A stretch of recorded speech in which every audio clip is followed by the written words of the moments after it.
مرحبا أهلا النوالي. بسم الله الرحمن الرحيم. السلام عليكم ورحمة الله وبركاته. Alhamdulillah, puji syukur kehadirat Allah, salawat dan salam senantiasa kita curahkan kepada junjungan mulia Nabi kita tercinta Sayyiduna wa Maulana Muhammad sallallahu alaihi wa alihi wasallam beserta segenap keluarga beliau, sahabatnya dan umatnya. Yang saya muliakan, saya hormati Imam Masjid Al-Muhajirin Ami Alwi Albar beserta seluruh jamaah yang hadir. Mudah-mudahan Allah Ta'ala berikan keberkahan di dalam umur kita, dijaga dari segala musibah, dari penyakit, bijahin Nabi wa alin Nabi. Al-Fatihah. Bismillahirrahmanirrahim. Alhamdulillahirabbil alamin arrahmanir rahim maliki yaumiddin. Iyyaka na'budu wa iyyaka nasta'in ihdinas siratal mustaqim siratal ladzina an'amta 'alaihim ghairil maghdubi alaihim waladdallin. Amin. Kita sudah sampai ke hadis yang 269 ya, di dalam Mukhtasar Sahih Al-Bukhari. Hadis yang ke 269. Jadi substansi dari hadis tersebut yang telah dibacakan tadi, ada kiriman harta dari Bahrain di zaman Nabi sallallahu alaihi wasallam. Jadi satu wilayah bernama Bahrain. Sampai sekarang ini ada itu negara, namanya negara Bahrain. Memang dari dulu sudah makmur negara tersebut. Nah, mungkin ini berupa jaziah. Jaziah itu semacam pajak syar'i yang dibebankan kepada orang non muslim. Dibayar atau juga bisa berupa ghanimah, harta rampasan perang. Jadi maksud harta yang datang dari Bahrain ini ada beberapa kemungkinan. Mungkin berupa ghanimah, harta rampasan perang. Biasanya jaziah itu masuk ke kas negara. Jadi jaziah itu bentuk uang atau harta dari non muslim yang diserahkan kepada pemerintahan Islam.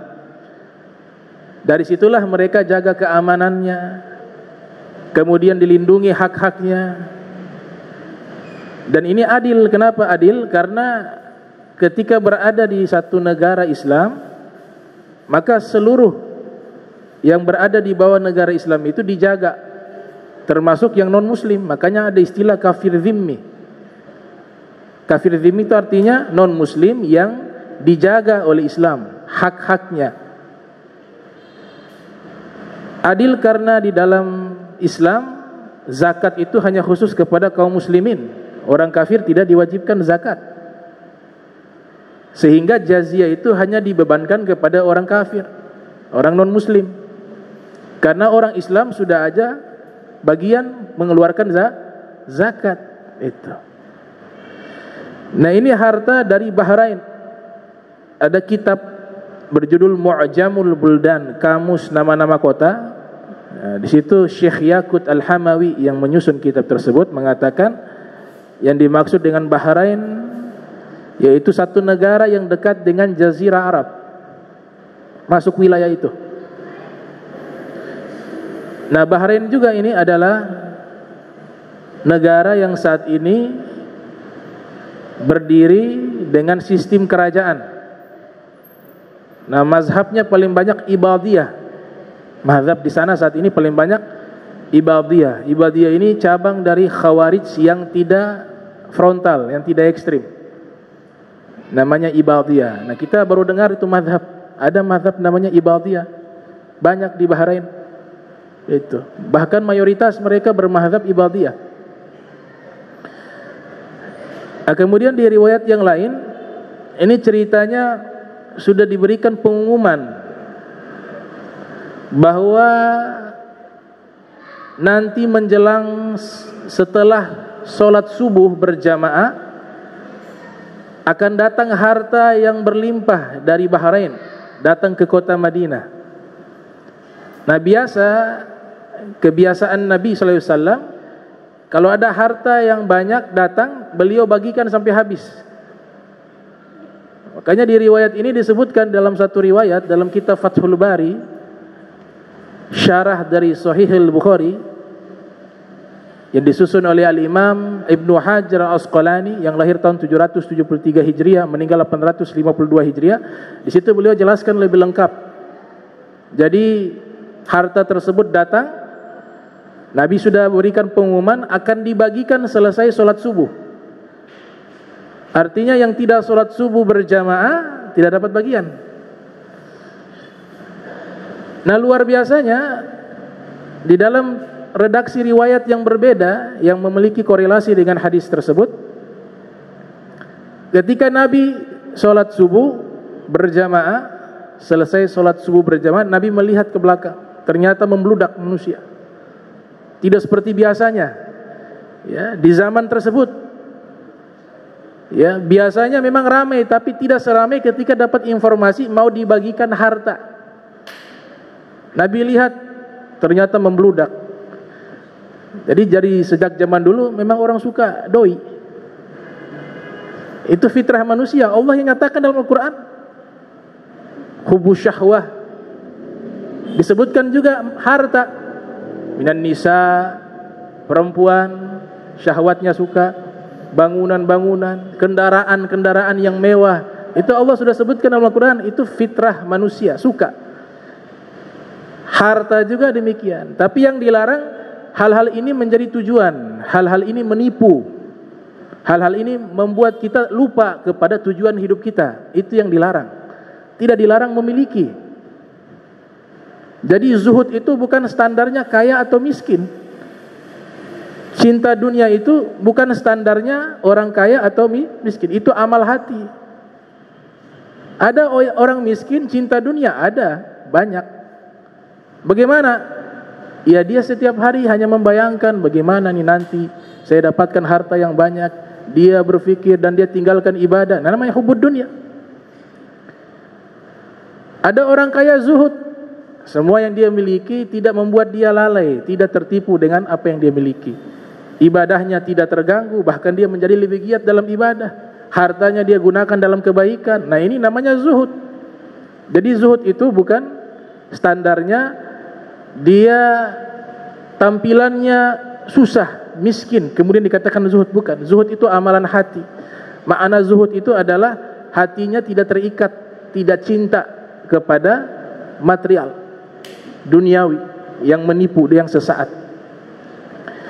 Maka Nabi tidak melarang hal tersebut. Nabi tidak melarang hal tersebut. Nah, kenapa kebiasaan Rasul sallallahu alaihi wasallam selalu memulai sedekah itu setelah subuh? Ini juga dilakukan oleh para ulama, Pak Imam Syafi'i juga demikian. Karena di dalam hadis Nabi sallallahu alaihi wasallam diriwayatkan oleh Syekh Abdul Wahhab Sya'rani yang lahir tahun 898 Hijriah, meninggal 973 Hijriah, dalam kitabnya Al-Minahatus Saniyah, Nabi mengatakan kepada Imam Ali, "Ya Ali, bakiru bisadaqah, fa innas bala la yatakhattaha." Wahai Imam Ali, kalau sudah menjelang awal pagi sedekahlah, karena sesungguhnya musibah tidak akan bisa menimpa orang yang bersedekah di awal pagi. Nah, itu sehingga Nabi praktekkan. Nabi mulai membagi-bagikan harta tersebut itu selesai sholat subuh. Dan Nabi lihat membludak manusia. Nabi katakan, "Wahai sahabat-sahabatku, aku tidak takut kepada kalian kefakiran. Tapi yang aku takutkan kepada kalian adalah dibentangkan dunia, kemudian kalian berlomba-lomba mengejarnya, dan kalian lupa terhadap kehidupan akhirat, maka kalian akan binasa sebagaimana kaum terdahulu binasa." Itu hadis yang lain yang menjelaskan isi hadis yang disebutkan tadi. Kemudian Bahrain ini juga dikisahkan di dalam kitab Jami'u Karamatil Awliya, disusun oleh Syekh Yusuf bin Ismail An-Nabhani. Juga ada satu riwayat yang berkaitan tentang Bahrain. Itu riwayat Al-Imam Abu Nuaim Al-Asfahani dalam kitabnya Hilyatul Awliya wa Tabaqatul Asfiya. Jadi di masa Khalifah Sayyidina Umar bin Khattab radhiyallahu taala anhu wa arda, itu beliau mengutus seorang sahabat bernama Ala ibn al-Hadrami. Jadi Ala ibn Hadrami ini diutus selalu mengambil jaziah di Bahrain, ditugaskan khusus mengambil harta yang berasal dari Bahrain. Abu Hurairah radhiyallahu taala anhu arda yang meriwayatkan kejadian ini, ia mengatakan kami pergi bersama Ala al-Hadrami, Al-Ala ibn al-Hadrami. Beliau menjadi pemimpin pasukan menuju ke Bahrain. Di tengah jalan perjalanan terhambat karena ada sungai yang menghalangi. Artinya mereka kalau pergi ke Bahrain harus menggunakan kapal atau perahu yang bisa untuk menyeberangi sungai.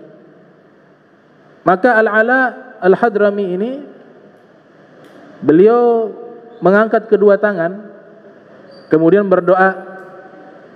Itu dalam kitab Hilya, dalam kitab Jami'ul Karamatil Awliya disebutkan beliau membaca Ya Aliyu Ya Azim Ya Karim, Ya Aliyu Ya Azim Ya Karim, Ajizu Bismillah. Ya Aliyu yang maha tinggi, Ya Azimu yang maha agung, Ya Karim yang maha mulia, Allah subhanahu wa ta'ala. Ajizu Bismillah. Wahai pasukan berkuda, wahai segenap seluruh pasukan, ayo seberangi sungai tersebut dengan nama Allah. Maka seluruhnya mereka jalan di atas air. Itu yang meriwayatkan Abu Hurairah. Dan sampai ke Bahrain, Abu Hurairah mengatakan tidak ada satupun yang tenggelam. Dan basah itu hanya di ujung kaki kendaraan saja, kuda kah itu, unta kah itu, hanya basah sedikit di kaki hewan yang mereka tunggangi, unta atau kuda. Nah ini namanya bab keramat, keramat para wali. Jadi sahabat juga punya keramat. Disebutkan di dalam ilmu kalam, wa anna kulla ma kana mu'zizatan lin nabi yajuz ay yakuna karamatan liwali. Jadi segala sesuatu yang mukjizat dari para nabi, maka itu juga boleh dan mungkin terjadi bagi para wali berupa keramat. Itu disebutkan di dalam kitab-kitab yang membahas tentang ilmu tauhid. Membahas tentang ilmu tauhid. Sampai di Bahrain, kembali sudah dibawa itu harta, kembali pulang. Di tengah jalan kehabisan air. Akhirnya mereka mengadu kepada Al-Ala Ibnul Hadrami, wahai pemimpin kami, kehabisan air. Bagaimana ini? Di tengah padang pasir kalau kehabisan air berbahaya. Bisa dehidrasi, bisa juga yang menyebabkan kematian. Maka Al-Ala Al-Hadrami berdoa, mengangkat kedua tangan, kemudian berdoa. Ketika berdoa, hujan turun. Diambil air tersebut untuk diminum. Selesai seluruhnya sudah menggunakan air. Ada yang menggunakan wudu untuk sholat, ada yang menggunakan untuk minum. Maka mereka melanjutkan perjalanan. Di tengah jalan Al-Ala Al-Hadrami sakit, meninggal dunia. Jadi belum sampai ke Madinah sudah meninggal dunia. Maka para sahabat Nabi SAW, di antaranya yang meriwayatkan Abu Hurairah, mereka menguburkan. Dikuburkanlah Al-Ala di tengah padang pasir. Kemudian mereka pergi berjalan tidak jauh. Sebagian di antara mereka mengatakan, jangan dikuburkan di situ, dikhawatirkan binatang buas ya akan menggali itu kuburan dan akan memakan jenazahnya. Kita cari tempat yang tidak jauh lagi ada tanah yang memang khusus pekuburan. Maka mereka kembali ke tempat yang dimana mereka kuburkan Al-Ala Al-Hadrami. Ketika digali sudah hilang jenazahnya. Bahkan di dalam riwayat disebutkan yatala'la'u bin nur fi qabrihi. Digali kuburannya, muncul cahaya dari dalam kuburan. Mereka segera tutup. Itu sahabat Nabi Al-Ala Al-Hadrami. Diceritakan di dalam kitab Hilyatul Awliya wa Tabaqatul Asfiya. Kemudian Nabi sallallahu alaihi wasallam dalam hadis ini juga menyebutkan Nabi membagikan sedekah itu belum tiba waktu zuhur seluruh hartanya sudah habis. Sampai dikatakan dalam hadis ini sisa 1 dirham. Tersisa 1 dirham. Kemudian ada yang datang Nabi kasih. Jadi Nabi berikan sampai lupa untuk pribadi. Itu akhlaknya Rasulullah SAW. Akhirnya istri beliau datang, Sayyidatuna Aisyah. Datang, ya Rasulullah, ada sisa tidak untuk rumah? Untuk makanan di rumah, ada sisa? Kata Nabi, kenapa tidak bilang dari awal? Sudah habis. Saya sudah bagikan seluruhnya. Itu. Kenapa tidak bilang dari awal? Itu yang namanya kana Rasulullah sallallahu alaihi wasallam ajwadan nas. Dalam Sahih Bukhari disebutkan Nabi sallallahu alaihi wasallam adalah manusia yang sangat dermawan. Al-Imam Musa Al-Kadhi mengatakan ma ba'asallahu an-nabiyya illa sakhiyya. Ma ba'athallahu an-nabiyya illa sakhiyya. Al-Imam Musa Al-Kadhim Ibn Muhammad Al-Bagir, Ibn Ja'far Shadiq bin Muhammad Al-Bagir, Ibn Ali Zainal Abidin, Ibn Husain bin Ali bin Abi Thalib. Imam besar Al-Imam Musa Al-Kadhi mengatakan, "Ma ba'athallahu an-nabiyya illa sakhiyya." Allah tidak pernah mengutus seorang nabi terkecuali pasti dermawan. Jadi enggak ada tuh dalam sejarah nabi bakhil. Tidak ada dalam sejarah wali orang-orang yang dekat dengan Allah bakhil, tidak ada. Orang bakhil tidak mungkin bisa dekat dengan Allah. Itu pernyataan Imam Musa Al-Kadhi. Allah tidak pernah mengutus seorang nabi illa sakhiyya, melainkan dia dihiasi dengan sifat dermawan. Bahkan Samiri yang membuat patung sapi di zaman Nabi Musa untuk menjadi berhala, itu kan Nabi Musa marah. Nabi Musa ingin memukul itu Samiri. Dan Nabi Musa pernah memukul satu orang dengan sekali pukulan mati. Karena tenaga para nabi itu disebutkan dalam beberapa riwayat seperti 40 laki-laki. Satu orang nabi punya tenaga seperti 40 laki-laki. Bahkan ditambah dalam kitab Muntahasul 40 laki-laki min ahlil jannah. 40 laki-laki penghuni surga. Kalau 40 laki-laki penghuni surga, satu laki-laki itu seperti 100 orang laki-laki di dunia. Jadi kekuatan Nabi itu berkali-kali lipat. Karena Nabi Musa tidak niat membunuh, dipukul, ada yang mati. Malaikat pencabut nyawa saja ditampar. Itu hadis sahih riwayat Muslim. Juga di dalam kitab Ta'wil Mukhtalafil Hadis karya Al-Imam Qutaibah itu menyebutkan malaikat pencabut nyawa datang masuk menemui Nabi Musa tanpa salam, tanpa kalam. Masuk. Kemudian bertanya, siapa kamu? Saya malaikat maut. Ditampar sama Latoma Musa. Dalam riwayat disebut Latoma Musa. Menampar itu malaikat sampai terlepas satu mata. Kenapa mata malaikat bisa terlepas? Karena malaikat berubah wujud jadi manusia. Jadi ikut hukum manusia. Manusia kalau ya Nabi Musa tampar sekuat itu di matanya, matanya bisa terlepas. Ini malaikat ditampar, terlepas matanya.